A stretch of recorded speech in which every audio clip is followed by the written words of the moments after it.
முன்னிலை வகித்து நிகழ்வை சிறப்பித்திருக்கிற தாம்பரம் மாநகராட்சி துணை மேயர் திருமிகு காமராஜ் அவர்களே, இந்நிகழ்வுக்கு சிறப்பு சேர்த்திருக்கிற திருமிகு விக்டரி மோகன் அவர்களே, திரு அருள்முருகன் ராமமூர்த்தி அவர்களே, திருக்குறள் ஞாயிறு விருதினை வழங்கி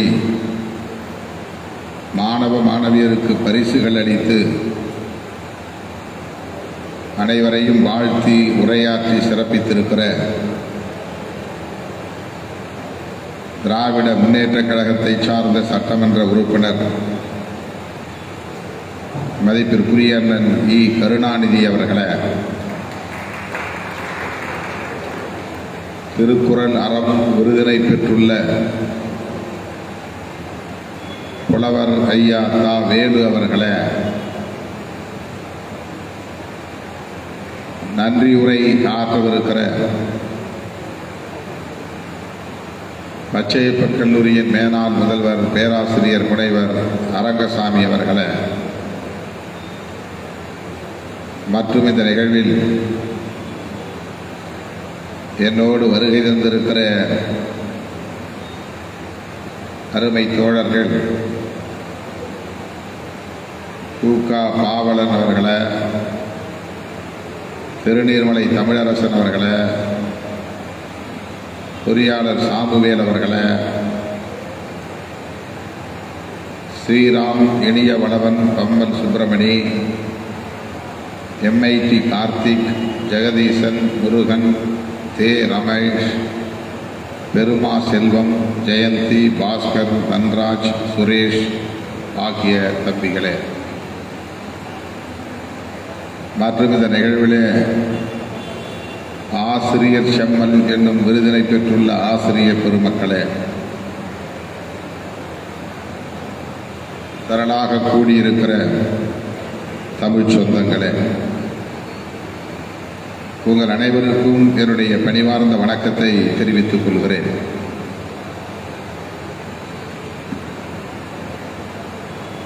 இருபத்தி 7வது ஆண்டு விழா, சான்றோருக்கு விருதுகள் வழங்குகிற விழா என்று இந்த விழா சிறப்புற நடந்து கொண்டிருக்கிறது. வழக்கம் போல ஏற்கனவே நான் ஒப்புக்கொண்ட நிகழ்ச்சிகள் மற்றும் இடையிடையே தவிர்க்க முடியாத நிகழ்ச்சிகள் என்று நாள் முழுவதும் பணிச்சுமைகளால் சூழப்பட்ட நிலையில் காலம் தாழ்ந்து வர நேர்ந்தது. காலம் தாழ்ந்து வர நேர்ந்தமைக்காக வருத்தத்தை தெரிவித்துக் கொள்கிறேன், பொறுத்தருள வேண்டுகிறேன்.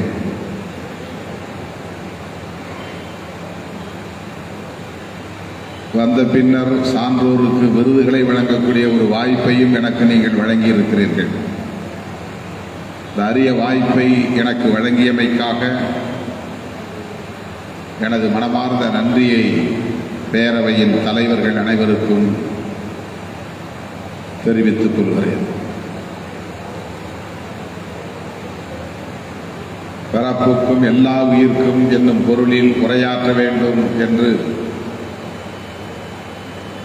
தலைவர் எனக்கு வணித்திருக்கிறார். 2000 ஆண்டுகளுக்கு முன்னால் ஒலித்த முதல் தமிழ் குரல், சமத்துவ குரல், ஐயன் திருவள்ளுவனின் குரல். இன்றைக்கு நாம் பேசுகிற இந்த அரசியல் அனைத்தும் ஐயன் திருவள்ளுவன் விதைத்த அரசியல். ஐயன் திருவள்ளுவனின் கோட்பாடு. பகுத்தறிவு பகலவன் தந்தை பெரியார் பேசினாலும், அவரது சமகாலத்து தலைவர் புரட்சியாளர் அம்பேத்கர் அவர்கள் பேசினாலும், அவர்களுக்கெல்லாம் முன்னோடிகளாக இருந்த மா மனிதர்கள் ஜோதிபா பூலே போன்றவர்கள் பேசினாலும்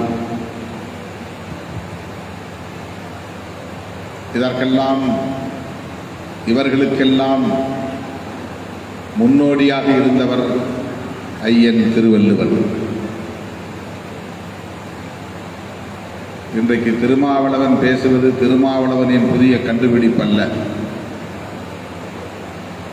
சமத்துவம் வேண்டும் என்று நாம் பேசுகிறோம் என்றால் அது தனிப்பட்ட முறையிலே நான் புதிதாக முன்வைக்கக்கூடிய ஒரு கோரிக்கை அல்ல, அல்லது ஒரு புதிய கோட்பாடு அல்ல, ஒரு புதிய அரசியல் அல்ல. பிறப்புக்கும் எல்லா உயிர்க்கும் என்கிற சொற்றொடரில் அவ்வளவும் அடங்கியிருக்கிறது. அதுதான் சமத்துவ கோட்பாடு. சமத்துவம் என்பது மானுடத்தின் தவிர்க்க முடியாத ஒரு வேட்கை. மனித குலம் தோன்றிய காலத்திலிருந்து பாகுபாடுகள் இருக்கின்றன. வேறுபாடுகள் என்பதற்கும் பாகுபாடுகள் என்பதற்கும் நிறைய வேறுபாடு உண்டு. வேறுபாடுகள் என்பது இயற்கையான அமைவுகள். வெள்ளை கருப்பு என்பது வேறுபாடு, குட்டை நெட்டை என்பது வேறுபாடு, ஆண் பெண் என்பது வேறுபாடு, பகல் இரவு என்பது வேறுபாடு, உண்மை பொய் என்பது வேறுபாடு, இனிப்பு கசப்பு என்பது வேறுபாடு. இது இயல்பான போக்கு அல்லது இயற்கை. இதுதான் விதி என்பது. இந்த விதி இயல்பாக அமைந்தது. இது ஒரு இயல் விதி அல்லது இயற்கை விதி. பாகுபாடு என்பது இந்த வேறுபாடுகளை பயன்படுத்தி மனிதர்கள் உருவாக்கி கொண்டவை. வலுவானவன் வகுத்த விதியாக அவை மாறுகிறது. வலுவானவன் என்றால் அதிகாரம் படைத்தவன் என்று பொருள். வலிமை என்பது அதிகாரத்தை குறிக்கிற சொல். பொருளாதார வலிமையாக இருந்தாலும், உடல் வலிமையாக இருந்தாலும், சமூகம் சார்ந்த வலிமையாக இருந்தாலும், மதம் சார்ந்த வலிமையாக இருந்தாலும், ஒரு குழு சார்ந்த வலிமையாக இருந்தாலும், கல்வி அடிப்படையிலான வலிமையாக இருந்தாலும், வலிமை என்பது அதிகாரத்தோடு தொடர்புடையது. பவர், அதுதான் வலிமை. பவர், அதுதான் அதிகாரம். பவர், அதுதான் ஸ்ட்ரெங்க். ஆக வலிமை என்பது அதிகாரத்தோடு தொடர்புடையது, அல்லது வலிமை என்றால் அதிகாரம் என்று பொருள். அதிகாரம் என்றால் வலிமை என்று பொருள். அதிகாரம் படைத்தவர்கள் வரையறுக்கிற விதிகள் பாகுபாடுகளுக்கு காரணமாக அமைந்து விடுகின்றன. பாகுபாட்டை ஆங்கிலத்தில் டிஸ்கிரிமினேஷன் என்று சொல்லுகிறோம். வேறுபாட்டை ஆங்கிலத்தில் டிஃபரன்சஸ் என்று சொல்லுகிறோம். டிஃபரன்சஸ் என்பது வேறு, டிஸ்கிரிமினேஷன் என்பது வேறு. நாம் டிஸ்கிரிமினேஷன் கூடாது என்கிறோம், பாகுபாடுகள் கூடாது என்கிறோம். அதுதான் சமத்துவம் என்கிற கோட்பாட்டை இலக்காக கொண்டிருக்கிறது. ஏன் டிஸ்கிரிமினேஷன் கூடாது, சமத்துவம் வேண்டும் என்பதிலிருந்து அது தொடங்குகிறது. சமத்துவம் என்றால் எல்லோருக்கும் சமமான பொருளாதார வசதி இருக்க வேண்டும் என்று பொருள் இல்லை. எல்லோருக்கும் சமமான வீடுகள், எல்லோருக்கும் சமமான வருமானம், எல்லோருக்கும் ஒரே பட்டம், கல்வி, எல்லோரும் டாக்டராக இருக்க வேண்டும், எல்லோரும் பொறியாளராக இருக்க வேண்டும் என்கிற சமத்துவம் அல்ல. சமத்துவம் என்பது ஒருவரை ஒருவர் எவ்வாறு அணுகுகிறோம், மதிக்கிறோம், மதிப்பீடு செய்கிறோம் என்பதோடு தொடர்புடையது. சமத்துவம் என்பது மதிப்பீடு என்று பொருள். மனிதனை மனிதன் எவ்வாறு மதிக்கிறோம் என்பதுதான். ஆண் மேலானவன், பெண் ஆணுக்கு கட்டுப்பட்டவள் என்றால் அது டிஸ்கிரிமினேஷன். ஆணாயிருந்தாலும் பெண்ணாயிருந்தாலும் அவர்கள் இருவரும் ஒன்றுதான் என்று கருதுவது சமத்துவம். பிறப்பால் நான் உயர்ந்தவன், பிறப்பால் இவன் தாழ்ந்தவன், இதுதான் டிஸ்கிரிமினேஷன், இதுதான் பாகுபாடு. இது மனிதன் உருவாக்கியது, இயற்கை உருவாக்கியதல்ல. மேடு பள்ளம் இயற்கை உருவாக்கியது, மலை மடு இயற்கை உருவாக்கியது, இரவு பகல் இயற்கை உருவாக்கியது.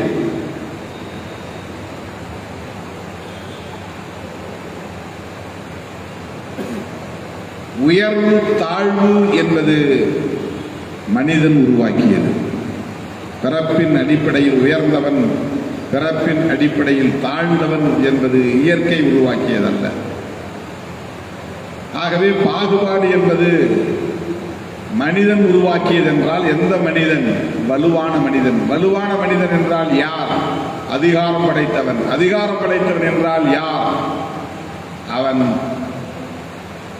பொருளாதாரத்தால் வலிமை பெற்றவனாக இருக்கலாம், கல்வியால் அதிகாரம் பெற்றவனாக இருக்கலாம், பிறப்பால், சாதியால், மதத்தால் பெரும்பான்மை என்கிற அதிகாரம் பெற்றவனாக இருக்கலாம், அல்லது பிறப்புக்கே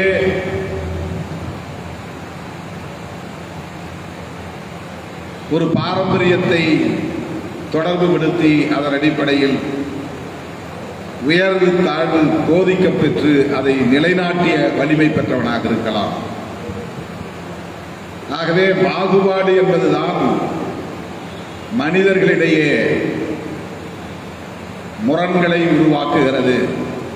பாகுபாடு என்பதுதான் பகையை வளர்க்கிறது.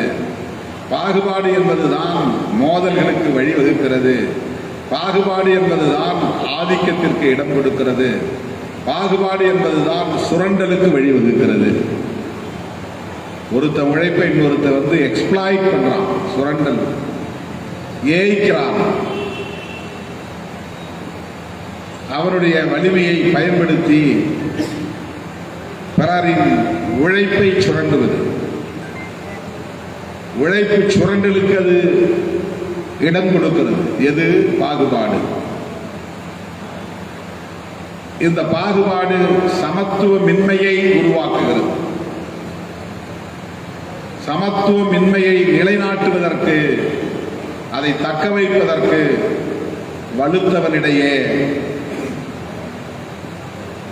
ஒரு செயல் திட்டம் தேவைப்படுகிறது. தொடர்ந்து அவன் அந்த அதிகார பீடத்திலேயே இருக்க வேண்டும். அவனுடைய தலைமுறையினரும் அதை தக்க வைத்துக் கொள்ள வேண்டும். அது தலைமுறை தலைமுறையாய் நீடிக்க வேண்டும். அதற்கு அவன் அதற்கான செயல் திட்டங்களை வரையறுக்கிற போது அவன் வகுத்துக் கொள்ளுகிற நீதி புராணங்களாகவும் இதிகாசங்களாகவும் இங்கே படைக்கப்பட்டிருக்கின்றன. அவை பாகுபாடுகளை நியாயப்படுத்துகின்றன. பாகுபாடு என்பதும் இயற்கையின் படைப்புதான், இயற்கையின் நியதிதான் என்று அவை திரும்ப திரும்ப போதிக்கின்றன. உயர உயர பறந்தாலும் ஊர் கூர்ந்து பருந்தாகுமா முதுமொழி. நீ என்னதான் படித்து பெரிய பட்டதாரியாக இருந்தாலும் நீ பிறப்பால் சாதியால் கீழானவன் தான். நீ எவ்வளவுதான் உயர உயர பறந்தாலும் ஊர்க்குருவிதான், உன்னால் பருந்தாக முடியாது. நியாயப்படுத்துகிற முயற்சி, சமத்துவத்தை நிராகரிக்கிற மறுதலிக்கிற முயற்சி, இது காலம் காலமாக தொடர்ந்து நீடித்து வந்திருக்கிறது, நிலைத்திருக்கிறது. 2000 ஆண்டுகளுக்கு முன்னால் வள்ளுவர் இந்த போர்க்குரலை எழுப்பியிருக்கிறான், பரப்புக்கும் எல்லா உயிர்க்கும் என்று. அப்படி என்றால் அவன் வாழ்ந்த காலத்தில் எவ்வளவு பாகுபாடுகளை சமூகத்தில் மானுடத்தில் அவன் பார்த்திருக்கிறான் என்று நமக்கு புலப்படுகிறது. ஐயன் திருவள்ளுவருக்கு இந்த பாகுபாட்டை எதிர்க்க வேண்டும் என்கிற துணிச்சல் வந்ததென்றால் வள்ளுவனுக்கு முன்பிருந்தே இந்த எதிர்ப்பு இருந்திருக்கிறது என்று பொருள். திடீரென்று சுயம்புவாக ஒருவன் அப்படி உருவாகிவிட முடியாது. வள்ளுவன் பிறப்புக்கும் எல்லா உயிர்க்கும் என்று சொன்னால் அதில் 2 உண்மை அடங்கி இருக்கிறது. ஒன்று, பிறப்பின் அடிப்படையில் உயர்வு தாழ்வு வள்ளுவன் காலத்திலேயே பெரிய அளவில் இருந்திருக்கிறது. பிறப்பால் ஒருவன் உயர்ந்தவன் ஒருவன் தாழ்ந்தவன் என்கிற இந்த பாகுபாடு நீடித்து நிலைத்திருந்திருக்கிறது என்பது ஒரு செய்தி. இன்னொரு செய்தி, அதை எதிர்த்து பேசுகிற துணிச்சலும் சிந்தனையும் வள்ளுவனுக்கு முகிழ்த்தது என்றால் அவனுக்கு முன்னோடிகள் இருந்திருக்கிறார்கள் என்று பொருள். வள்ளுவனுக்கு முன்பே இந்த பிறப்பின் அடிப்படையிலான உயர்வு தாழ்வை எதிர்த்து பேசக்கூடிய ஆளுமைகள் தோன்றி இருக்கிறார்கள் என்று பொருள். அது பல 1000 ஆண்டுகள் நீடித்திருக்கலாம். ஆகவே இது ஒரு தொடர் நிகழ்வுகளாகவே மனித குலத்தில் நிலைத்து வந்திருக்கிறது, நீடித்து வந்திருக்கிறது, இன்னும் தொடர்ந்து கொண்டே இருக்கிறது. திருக்குறள் இன்றைக்கு உலக மாந்தர்கள் அனைவருக்குமான பொதுமறையாக ஏற்கப்பட்டிருக்கிறது. கிறிஸ்தவம் பைபிளை தனக்கான வேத நூல் என்று அறிவித்திருக்கிறது. உலகத்தில் உள்ள எல்லா மொழிகளிலும் கிறிஸ்தவத்தை ஏற்றுக்கொண்டவர்களால் மொழிபெயர்க்கப்பட்டிருக்கிறது. குர்ஆன் உலகமெங்கும் இருக்கிற இஸ்லாமியர்களால் அவரவர் தாய்மொழிக்கு மொழியாக்கம் செய்யப்பட்டிருக்கிறது. அது இஸ்லாமியர்களால் அவரவர் தாய்மொழிகளில் மொழியாக்கம் செய்யப்பட்டது. ஆனால் பைபிளை போல குர்ஆனை போல இல்லாமல் ஒரு குறிப்பிட்ட மதம் சார்ந்தவர்களால் மொழியாக்கம் செய்யப்படாமல் அனைவருக்குமான பொதுமறை என்ற அடிப்படையில் உலகில் ஒரு நூல் அனைத்து மொழிகளிலும் மொழியாக்கம் செய்யப்பட்டிருக்கிற பெருமை உடைத்து என்றால் அது திருக்குறளுக்கு மட்டும்தான். பைபிளை ஏன் உலக மொழிகளில் மொழியாக்கம் செய்தார்கள் என்றால் உலகமெங்கும் வெவ்வேறு மொழிகளை பேசுகிற மக்களுக்கு பைபிள் தேவைப்பட்டது, அதனால் மொழியாக்கம் செய்தார்கள். உலகமெங்கும் இருக்கிற இஸ்லாமியர்களுக்கு அவரவர் தாய்மொழியில் குர்ஆன் தேவைப்பட்டது, அதனால் மொழியாக்கம் செய்து கொண்டார்கள், மாற்றி எழுதி கொண்டார்கள். அப்படி திருக்குறளை இந்துக்கள் மட்டுமே மொழிபெயர்த்தார்கள் என்று இதை சொல்ல முடியாது. தமிழர்கள் மட்டுமே மொழிபெயர்த்தார்கள் என்று சொல்ல முடியாது. உலகம் முழுவதும் இருக்கிற அறிவார்ந்தவர்கள் அனைவரும் திருக்குறளை உணர்ந்து இதர மொழிகளில் மொழியாக்கம் செய்திருக்கிறார்கள். இந்த சிறப்பு திருக்குறளுக்கு மட்டும்தான். இது ஒரு பொதுமறை என்று அதனால்தான் மனித குலத்தின் பொதுமறை, மானுடத்தின் பொதுமறை என்று போற்றப்படுகிறது. அதற்கு என்ன சிறப்பு, என்ன காரணம் என்றால் இது ஒரு சார்பு நிலை எடுக்கவில்லை. இதனுடைய கருத்தியல். சில பேர் இது சமண நூல் என்பார்கள், சில பேர் இது சைவ நூல் என்பார்கள், சில பேர் இது பௌத்த நூல் என்பார்கள். அப்படி நாம் முத்திரை குத்த முயற்சிக்க கூடாது. அது வள்ளுவரை கலங்கப்படுத்துவதாக அமைந்துவிடும். எந்த சார்பும் இல்லாமல் எழுதப்பெற்ற ஒரு நூல், எந்த அடையாளத்தையும் உயர்த்தி பிடிக்காத ஒரு நூல், ஒட்டுமொத்த மானுடத்திற்கும் மனித குலத்துக்கும் வழிகாட்டக்கூடிய ஒரு நூல் திருக்குறள். பிறப்புக்கும் எல்லா மனிதர்க்கும் என்று எழுதவில்லை, பிறப்புக்கும் எல்லா உயிர்க்கும் என்று எழுதுகிறார். மனித குலத்தில் தானே பாகுபாடு இருக்கிறது. எனவே மனித குலத்தில் உள்ள பாகுபாட்டை எதிர்த்து ஐயன் திருவள்ளுவன் பிறப்புக்கும் எல்லா மனிதர்களுக்கும் என்று தானே எழுதியிருக்க வேண்டும். ஆனால் எல்லா உயிர்க்கும் என்று எழுதுகிறார் என்றால், ஆணும் பெண்ணும் இணைந்துதான் ஒரு உயிர் பிறக்கிறது. அது எந்த உயிராக இருந்தாலும்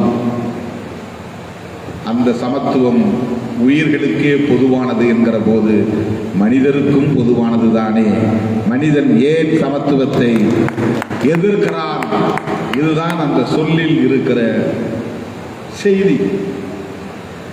அந்த சொற்கள் நமக்கு உணர்த்துகிற செய்தி.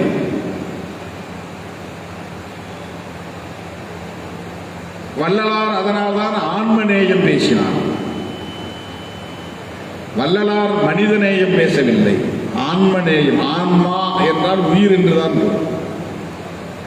உயிர்மநேயம், அதுதான் ஆன்மநேயம். வாடிய பயிரை கண்டபோதெல்லாம் வாடினேன் என்று சொன்னார். வாடிய குழந்தைகளை கண்டபோதெல்லாம் வாடினேன் என்று சொல்லவில்லை. வாடிய மனிதர்களை கண்டபோதெல்லாம் வாடினேன் என்று சொல்லவில்லை. வாடிய பயிரை கண்டபோது வாடினேன் என்றால், ஆறறிவு படைத்த ஒரு ஞானி பயிர் வாடுகிற போது அந்த பயிரை போல் வாடினேன் என்றால், அந்த பயிர் நிலைக்கு தன்னை கொண்டு வந்து இணைப்படுத்தி பார்க்கிறான் என்று பொருள்.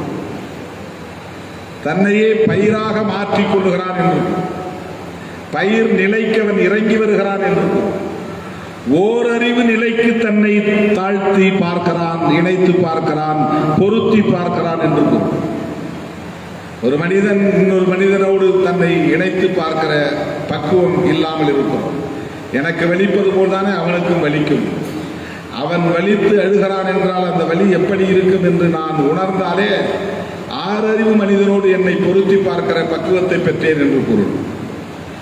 ஆறறிவு உள்ள மனிதனோடு பொருத்தி பார்ப்பது, சாதி மதம் என்கிற வரையறைகளை எல்லாம் தாண்டி ஒரு மனிதரை தன்னோடு அவனோடு தன்னை இணைத்து பார்க்கிற, பொருத்தி பார்க்கிற, அவன் நிலைக்கு போய் பார்க்கிற, அவன் வலியை உணர்ந்து பார்க்கிற அந்த முதிர்ச்சி இருக்கிறதே, அது மனித நேயம். ஒரு பயிரின் நிலைக்கு தன்னை பொருத்தி பார்க்கிற அந்த உணர்ச்சி இருக்கிறதே, அது ஆன்மநேயம், உயிர்மநேயம். அந்த ஆன்மநேயம் தான் வள்ளலாரின் கருத்தியல். அந்த ஆன்மநேயம் தான் திருக்குறளின் கருப்பொருள். அதனால்தான் பிறப்புக்கும் எல்லா உயிர்க்கும் என்றார் ஐயன் திருவள்ளுவர். உயிர்களை வதைக்கக்கூடாது. அனைத்து உயிர்களையும் உயிராக மதிக்க வேண்டும், உயிரினமாக மதிக்க வேண்டும்.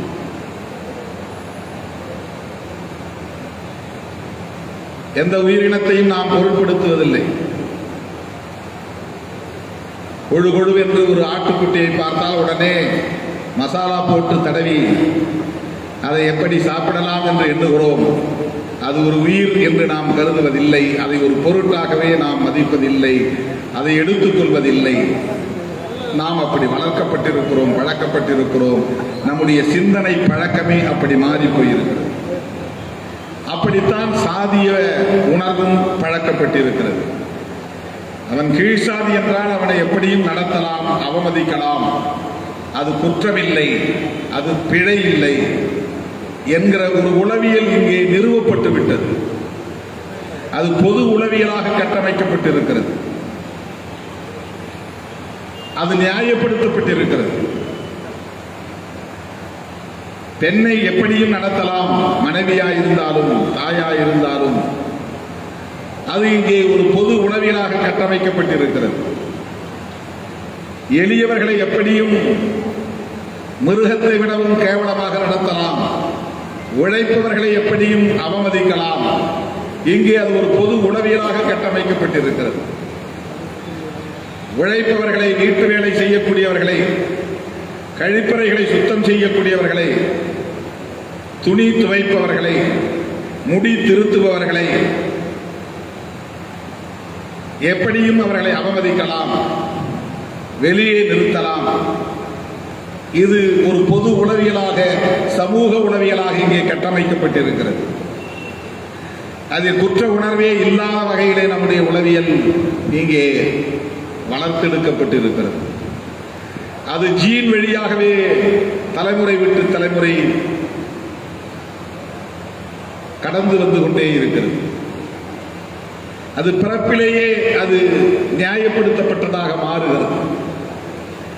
அப்படிப்பட்ட அந்த பாகுபாட்டை, மேலாதிக்க போக்கை, பிறப்பின் அடிப்படையிலான உயர்வு தாழ்வு என்கிற அந்த உளவியல் போக்கை தகர்க்க வேண்டும் என்று விரும்பினான் ஐயன் திருவள்ளுவன்.